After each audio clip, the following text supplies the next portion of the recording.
नमस्कार, स्वागत है, अभिनंदन। कैसे हैं आप लोग? उम्मीद है आप स्वस्थ होंगे, व्यस्त होंगे, मस्त होंगे और जी रहे होंगे अपनी जिंदगी। आज की क्लास आपके सामने आज से शुरू होने जा रही है हमारी ज्योग्राफी की सीरीज, जो हम पढ़ेंगे जीरो से हीरो तक का सफर। यानी कि पहली क्लास से हम सबसे पहले जाएंगे आसमान में, आसमान से उतरेंगे धरती पर और धरती पर भी विश्व में, और फिर आएंगे भारत में, भारत के बाद अपने राज्य में। तो इसी के साथ अपनी क्लास शुरू करते हैं हम। सबसे पहले ब्रह्मांड। ब्रह्मांड क्या है? ब्रह्मांड की सृष्टि से हम देखेंगे। ये सब क्लास काल्पनिक है, खुली आंखों से नहीं तो हमने देखा, नहीं वैज्ञानिकों ने देखा, लोगों ने नहीं देखा, लेकिन एक इमेजिन जो हमने किया, यानी मेरा मतलब हमसे ये है, हमारे वैज्ञानिकों ने उस आधार पर ये पढ़ाई है। एनसीईआरटी बेस्ड क्लास है, उस हिसाब से हम आगे बढ़ते हैं। पहले तो ये देख लें भूगोल है क्या, भूगोलों को कितने भागों में बांटा गया है। भूगोल की बात करें तो भूगोल को 3 मुख्य शाखाओं में बांटा गया है। वो 3 मुख्य शाखाएं वो हैं, एक तो पहली शाखा है भौतिक भूगोल, दूसरी है मानव भूगोल और तीसरी है तकनीकी भूगोल। इन तीनों शाखाओं की हम बात करें तो भूगोल को 2 मुख्य शाखा हैं, जिनमें हम कह सकते हैं भौतिक भूगोल और मानव भूगोल। जो तकनीकी भूगोल है ये आधुनिक भूगोल है, जिसके बारे में हम चर्चा करेंगे। भौतिक भूगोल को बात करें जिसमें हम जानेंगे पृथ्वी की सतह की भौतिक विशेषताएं का अध्ययन करना। जैसे कि हम कहें जो लोगों ने अपना बनाया है स्ट्रक्चर ऑफ अर्थ, ऐसे मान लो पहाड़ियां कैसी हैं, कहाँ पर कितनी ऊंची पहाड़ियां हैं, सबसे बड़ी चोटी, सबसे बड़ी सड़क, मतलब जो हमें दिखता है या तो हमने बनाया, जैसे कुछ प्राकृतिक चीजें थी उन पर जैसे संसाधन यूज करके, जैसे सड़कों को हमने बनाया, उसके बाद जो बिल्डिंग्स हैं उनको हमने बनाया, तो उसको और प्लस जो प्राकृतिक हमें मिला है उन सबको जोड़कर हम भौतिक कहेंगे। मानव भूगोल मानवीय गतिविधियों का अध्ययन कहता है, यानी ये भौतिक और मानव दोनों की बात करता हूं। यहीं पर बात आती है भूगोल की प्रमुख शाखाएं कौन कौन सी हैं। वो शाखाएं हैं जैसे भूआकृति की 4 शाखा, भूआकृति विज्ञान, फिर है जलवायु विज्ञान, समुद्री विज्ञान और जीव भूगोल। ये भूगोल की वो 4 प्रमुख शाखाएं हैं। भूगोल के 6 आवश्यक तत्व हैं, और वो तत्व हैं स्थानिक दृष्टि से, स्थान और क्षेत्र की दृष्टि से, भौतिक प्रणालियां, मानव प्रणालियां, पर्यावरण और समाज, भूगोलों के उपयोग। इन पर हम सब पर चर्चा करेंगे। सिर्फ में एक विषय वस्तु है, कहते हैं ना किताब का पहला प्रश्न होता है विषय सूची, वो है आज की क्लास। तो ब्रह्मांड का मतलब है पूरा समय और अंतरिक्ष और उसकी सामग्री, ब्रह्मांड में सभी ग्रह, तारे व आकाशगंगाएं, खगोलीय पिंड, गैलेक्सियों के बीच का अंतरिक्ष परमाणिक कण क्या कहलाता है? ब्रह्मांड। इसके ब्रह्म का ज्ञान है वो ब्रह्मा है, और जैसे ब्रह्मांड का ज्ञान है वो पार ब्रह्म है। मैं थोड़ा अध्यात्म में चला गया। जो आपको ये दिख रही है यहाँ से चलती फिरती जो मोह माया है, ये सब ब्रह्मांड है, ब्रह्म ही ब्रह्मांड है। एक चीज से ऐसे मान लीजिए, जो आपको कहते ना एक शराबी या बेवड़ा टाइप आदमी कहता है गुस्से में आकर, मैं ब्रह्मांड को हिला दूंगा। अब मैं बता दूं ब्रह्मांड क्या है। ब्रह्मांड ऐसे मान लो पहले आप एक देश में थे, देश इस धरती पर था, संसार में था, और ऐसी जो धरती हैं, ऐसी धरतियां अरबों खरबों धरतियां घूम रही हैं, सूर्य के चक्कर काट रही हैं। एक सूर्य के पास 8 से 9 ग्रह हैं जो हम जानते हैं इतना, उस हिसाब से करोड़ों अरबों खरबों सूर्य हैं। अरबों खरबों सूर्य के पास कितनी धरतियां होंगी ऐसी, उसके बावजूद अरबों खरबों सूर्य की एक बनती है गैलेक्सी, और अरबों खरबों तारे और गैलेक्सियों से बनती है एक ब्रह्मांड। अरबों खरबों, वो तब एक ब्रह्मांड की उत्पत्ति होती है। अब ब्रह्मांड का मैंने कहा जैसे कि नहीं तो आदि है और न ही अंत है। हम ब्रह्मांड के बारे में जान रहे हैं। आज की क्लास से जो पूछा जाता है उससे संबंधित सारे क्वेश्चन होंगे। नोट फिकर सुनिए, ब्रह्मांड में न तो कोई किनारा है और न ही कोई अंत है, नहीं आदि है। अब मैं ब्रह्मांड की बात करूं, आपको झलझलाता हुआ मिलमिलाता हुआ दिख रहा होगा, ये सब गैलेक्सियां हैं। अब सोचिए गैलेक्सी में कितना बड़ा विस्तार बताया। माना जाता है 120 ब्लैक होल पैदा होते हैं हर सेकंड, और 1200 तारे नष्ट होते हैं हर सेकंड, करीब 60,000 नए तारे जन्म लेते हैं। अब सोचिए, शाश्वत कुछ भी नहीं है, नहीं तो बात है, नहीं ब्रह्मांड है, नहीं तो हमारी पृथ्वी है।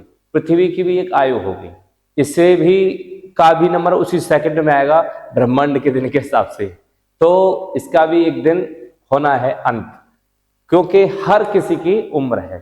तो जैसे मैं बताया अरबों खरबों मिल सेकंड में जा रहे हैं और आ रहे हैं।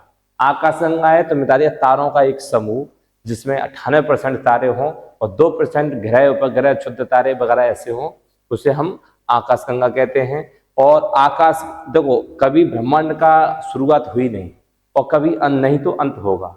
जितने खत्म होते हैं तारे, उससे 4 गुने ज्यादा उससे पैदा हो जाते हैं। बात कर लें गैलेक्सी होती क्या है, तो गैलेक्सी ऐसे ही मान लो कि जैसे कि आपकी चावल की थाली है, उसमें आप उंगली घुमा दो तो इस तरह की आपकी व्यवस्था बन जाएगी, इस तरह के राउंड राउंड टेबल वो बन जाएगी आपको, तो उसी को हम क्या कहते हैं, गैलेक्सी कहते हैं। और जो आपको ये घूम रही है सब, इसमें तारे ग्रह उपग्रह और गैलेक्सी है। हमारी जो गैलेक्सी है उसका नाम है मिल्की वे, हिंदी में कहें दुग्ध मेखला, ठीक है, दुग्ध मेखला। आकाशगंगा के दिखने के आधार पर इसका नाम मिल्की वे पड़ा। इसे सिर्फ टेलीस्कोप से ही देखा जा सकता है, या फिर आप अपने मोबाइल में ऐसे देख सकते हो। सूर्य का किनारा इस गैलेक्सी में एक कोने पर है, और ऐसे कई सूर्य, हमारा सूर्य इस कोने पर है। अब देखा किसने, तो विज्ञान को ने देखा, ठीक है। अब हम इसकी बात कर लें गैलेक्सी की। आकाशगंगा असंख्य तारों का एक विशाल पुंज होता है, जो आपको यहाँ पर दिख रहा होगा मोटा मोटा, तो ये असंख्य होता है। और जो ये फैला हुआ है इस तरह से, ये सर्पलाकार यानी सांप की तरह फैला हुआ है, इसीलिए इसे हम सर्पलाकार कहते हैं। इसमें बीच में एक होता है केंद्रीय बल्ज, जिसे हम केंद्रीय बल्ज बोलते हैं, यहाँ पर आप देख सकते हो, ये न्यूक्लियर ब्लग है, ठीक है। और उसके बाद एक होता है सेंट्रल वार, जो वहां पर घूम रहा होता है। उसके बाद ऑर्गन और फ्रेसस, और मतलब इसकी जो पूंछ होती है उसे कैरिना बोलते हैं, ठीक है। इस प्रकार तो गैलेक्सियां हैं, बहुत सारी गैलेक्सियां इकट्ठी होकर एक ब्रह्मांड का निर्माण करती हैं, ठीक है। अब बात करें हम आकाशगंगा की। आकाश में एक सर्पिल स्पाइरल गैलेक्सी है, इसका एक बड़ा केंद्र और उससे निकली हुई कई वक्र भुजा हैं, जो आपको यहाँ से ऐसे दिख रही होंगी, ठीक है। और हमारा सौरमंडल है, इसकी शिकारी हंस भुजा जिसे हम बोलते हैं, जिसे ये वाली जो लाइन है इसे हम बोलते हैं ओरायन सिग्नल भुजा। और इसी ओरायन सिग्नल भुजा पर हमारा सूर्य स्थित है। यहाँ सूर्य होगा वहां पर पृथ्वी भी होगी, ठीक है। तो कौन सी भुजा पर है हमारे, एक भुजा पर इकट्ठा है हमारा सूर्य, ठीक है। अगर हम बात करें, कुछ क्वेश्चन पूछ जाते हैं आकाशगंगा से संबंधित, पूछा जाता है कि आकाशगंगा से संबंधित या गैलेक्सी से संबंधित क्वेश्चन क्या क्या है, तो क्वेश्चन आप एक नजर मार लें। पूछा जाता है आकाशगंगा किसे कहते हैं, तो सीधी सी जैसे हमने बताया कि तारों के विशाल समूह को हम क्या कहते हैं, आकाशगंगा कहते हैं।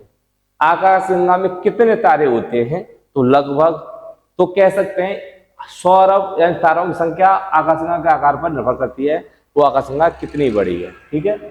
एक आकाशगंगा का कितने प्रतिशत भाग तारों से बना होता है, तो लगभग 98% भाग तारों से बना होता है। आकाशगंगा में ग्रहों की संख्या,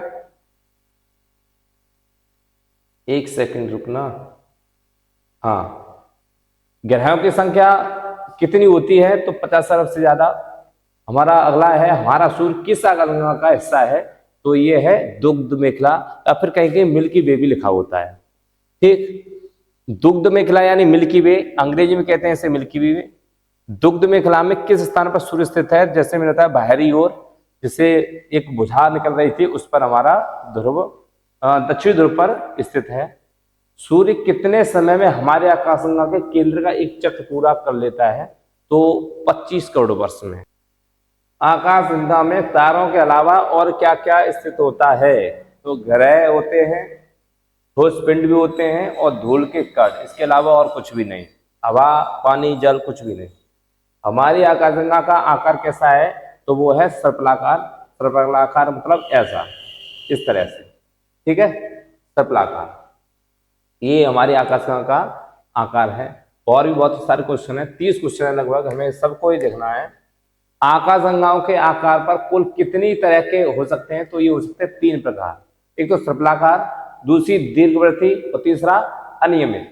अनियमित कुछ पता ही नहीं। सर्पलाकार इस प्रकार की, और दीर्घवृत्ताकार इस प्रकार की, और अनियमित का कुछ पता ही नहीं। थोड़ी सी ऐसे धुंधली धुंधली सी दिखाई देती है।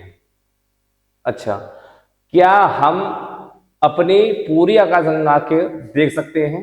तो बिल्कुल नहीं, क्योंकि हम स्वयं इसका हिस्सा तथा इसके बाहरी विस्तार में स्थित है, इसलिए पूरी आकाशगंगा को देख पाना संभव नहीं है, जैसे क्योंकि इसका आदि और अंत का पता ही नहीं। क्या हम भविष्य में अपनी आकाशगंगा को देख पाएंगे? निकट भविष्य में ऐसा संभव नहीं है, लेकिन विज्ञान का कुछ पता भी नहीं। हमारी आकाशगंगा के सबसे निकट कौन सी आकाशगंगा है? तो वो है देवयानी। तो यानी कि मिल्की वे के पास में सबसे निकट कोई आकाशगंगा नाम रखा गया है, उसका नाम है देवयानी आकाशगंगा। ये भी याद रखना, देवयानी। अगला क्वेश्चन है हमारा, क्या हम सब क्वेश्चन हैं, यानी क्या से तो शुरू होंगे ही, क्या हम अपने आकाशगंगा को अपनी आंखों से देख सकते हैं? तो नहीं देख सकते। पृथ्वी से आकाशगंगा के विस्तार कैसा दिखाई देता है? तो ये उत्तर से दक्षिण बृहस्पति तारों की बहती सफेद धारा जैसी प्रतीत होती है। अगला क्वेश्चन है हमारा, तारों के इस समूह को आकाशगंगा नाम कैसे मिला? तो इसका सही सटीक आंसर है अनुमानित। आकाशगंगा को अंग्रेजी में गैलेक्सी, हिंदी में इसे हम पवित्र नदी गंगा के नाम पर इसे बताए हैं, इसका नाम रख दिया फिर हमने आकाश गंगा।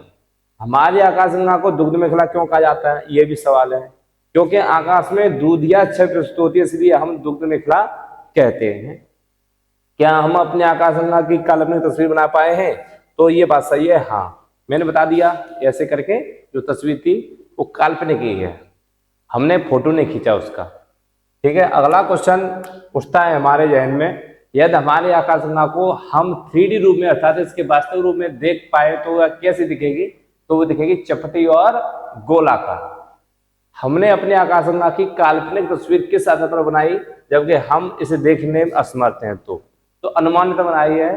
दूसरी आकाशगंगा को देखकर हमारे आकाशगंगा के अन्य तारों का अनुमान सूर्य की स्थिति को समझकर हमने इसे बनाया है। हमारे आकाशगंगा का गोलाई में व्यास कितना है? तो वह 1,00,000 प्रकाश वर्ष। हमारी आकाशगंगा की मोटाई कितनी है? तो वह हमारे आकाशगंगा की चपटी है, इसलिए एक तरफ इसका व्यास है और दूसरी तरफ क्या है इसकी मोटाई है, वो 1,000 प्रकाश वर्ष है। कितनी है? 1,000 प्रकाश वर्ष। अगला क्वेश्चन उठता है कि यदि हमारी आकाशगंगा की तुलना किसी वस्तु से करें तो देखने में किसके समान लगेगी? तो कह सकते हैं आतिशबाजी में प्रयोग होने वाली घुमावदार जो चलती चक्री होती है ना, ऐसे धरती पर घूमती है, उस प्रकार की लगेगी। बीच में चक्री होगी और चारों तरफ वो सफेद सफेद चक्र फेंक रही होगी। इस तरह से ये देखने में हमको प्रतीत होगी। हम कहें तो किसी को समझाने के लिए, तो हमारी आकाशगंगा के मुकाबले हमारे सौरमंडल का आकार कितना होगा? ये आपकी आकाशगंगा है, सौरमंडल ये आपका बगल में है, देख सकते हैं।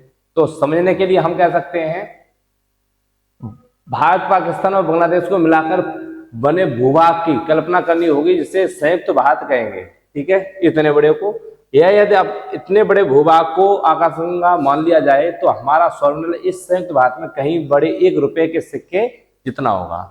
मानिए जैसे उसने कहा, जैसे ये पाकिस्तान और ये बांग्लादेश, अफगानिस्तान वगैरह, इसको इतना मान लो। ठीक है, अब ये मान लो पूरी गैलेक्सी, इसमें अगर कहें कि अपना मतलब गैलेक्सी कितना, मतलब ये गैलेक्सी कितना है, तो ये मान लो इसमें दिखेगा ही नहीं, इतना छोटा है कि इसमें दिखेगा ही नहीं अंदर। ठीक है, इतना बड़ा तो इसका आकार रहने वाला है। ठीक है, चलो, यदि हम इतने छोटे हैं तो क्या कभी आकाशगंगा में कोई परिवर्तन कर पाने में सक्षम होंगे? तो इसका आंसर हमने दिया है पर्सनली। हम छोटे बस हैं, परंतु जिस प्रकार 1 रुपए के सिक्के की संख्या अरबों में है, उसी प्रकार यदि हमारे जैसे जीवन योग्य सौरमंडल पूरी आकाशगंगा में बड़ी संख्या में हुए तो हम सब मिलकर आकाशगंगा में अवश्य परिवर्तन कर पाने में सक्षम होंगे। इसलिए हमारे वैज्ञानिक एलियन सभ्यता की खोज में प्रयास कर रहे हैं। यदि हम इसमें सफल हो जाते हैं तो हमारे यहाँ होने का वजूद का इसका कार्ड कुछ हद तक स्पष्ट हो जाएगा कि हमारी तरह और भी लोग इस ब्रह्मांड में घूम रहे हैं। एलियन का हमें कहीं फोटो नहीं मिला तो हमने ये चिपका दिए। अगला है, हम अपनी पृथ्वी से बाहर ब्रह्मांड में कहाँ तक पहुंच पाए हैं? तो फिलहाल हम शनि ग्रह तक पहुंच पाए हैं। और कुछ आगे ही पहुंच जाए तो परंतु सौरमंडल से निकल पाने में सक्षम नहीं हो पा रहे हैं। अगला क्वेश्चन बनता है क्या हमारे आकाशगंगा का अंत होगा? तो अवश्य होगा, लेकिन हमें नहीं मालूम कहाँ होगा, क्योंकि हमारी दृष्टि इतनी बड़ी है नहीं। क्या हम अपने आकाशगंगा का अंत देख पाएंगे? ये भी नहीं कह सकते। हम मध्यम कितना है, 60 वर्ष की उम्र है, क्योंकि उस समय में खरबों वर्ष पूर्व ही सूर्य और पृथ्वी नष्ट हो चुके हैं। यदि हमारे आकाशगंगा की भुजाएं हैं तो हमारा सौरमंडल किस भुजा में स्थित है? तो पहले ही मैंने कह दिया था, हम मुख्य भुजाओं में नहीं है, हमारा सूर्य शिकारी हंस भुजाओं में विद्यमान है। ये भी क्वेश्चन है जो अभी तक बड़ी परीक्षाओं में पूछे गए थे। क्या हमारे आकाशगंगा के मध्य कोई बड़ा तारा है जिसकी परिक्रमा हमारा सूर्य व अन्य तारे कर रहे हैं? तो ये संभव नहीं है। इसको केंद्र गहन अंधकार में, जिसे ब्लैक होल या श्याम क्षेत्र कहा जाता है, यानी काला धब्बा कहा जाता है।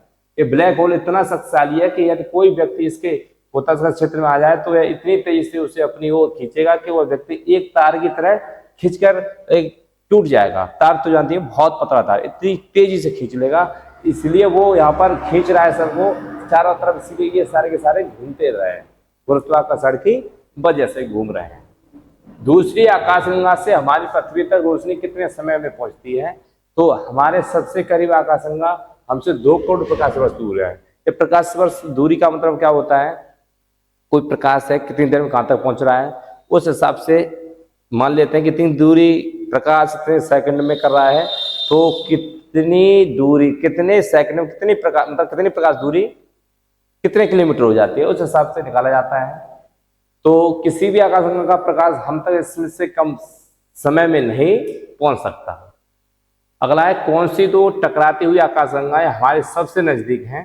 तो जैसे कि हमने चर्चा की पहले भी, हमारे आकाशगंगा से लगभग 4.5 प्रकाश वर्ष दूर तो सर्पिलाकार आकाशगंगाएं हैं, आपस में टकरा रही हैं। ये विशालकाय नजारा संयुक्त रूप से एंटेने कही जाने वाले आकाशगंगाओं के टकराने से बन रहा है, और ये आकाशगंगा ब्रह्मांड में विचरण करते हुए एक दूसरे की गुरुत्वाकर्षण सीमा में आ गई थी तथा दोनों ही पिछले लाखों वर्षों से आपसी हिसाब एक दूसरे से टकरा रही हैं। इनके तारों व ग्रहों के विनाश हो रहा है। जैसे बताया, एक सेकंड में करीब 600 तारे और जन्म लेते हैं, 6000 तारे जन्म लेते हैं, तो ब्रह्मांड बढ़ भी रहा है।